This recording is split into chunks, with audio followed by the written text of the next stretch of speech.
या बातमीपत्राचे प्रमुख प्रायोजक प्लॅटिनम मॉल इंद्रधनु सोलापूर। सोलापुरातील सर्वात प्रतिष्ठित इंद्रधनु सोसायटीचा नवीन भव्य कमर्शियल प्रोजेक्ट आता रेल्वे स्टेशनच्या अगदी शेजारी शहराच्या मध्यवर्ती ठिकाणी।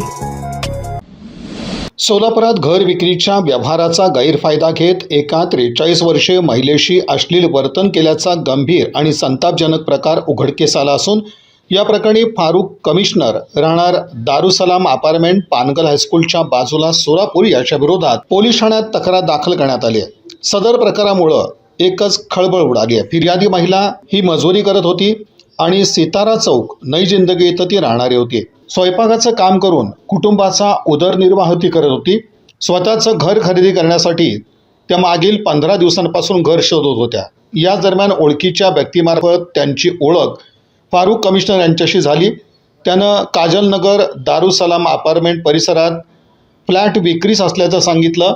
21 जानेवारी रोजी झालेल्या संपर्कानंतर फ्लॅट पाहणी करण्यात आली आणि सदर फ्लॅट 22 लाख रुपयांना घेण्याचं ठरलं। त्यानंतर 30 जानेवारी रोजी सकाळी 11:30 वाजता फारुख कमिशनर यांनी फिर्यादी महिलेला फोन करून इसारा पावती तयार आहे, 2 लाख रुपये घेऊन माझ्या घरी असं सांगितलं। त्यानुसार महिला आणि तिच्या मुलीची सासू आयेशा रफिक शेख या दारुसलाम अपार्टमेंट इथं गेल्या। तिथं देण्यात आलेली इसारा पावती वाचली असता त्यामध्ये केवळ 25,000 रुपये इसारा दिल्याचं नमूद असल्याचं दिसून आलं।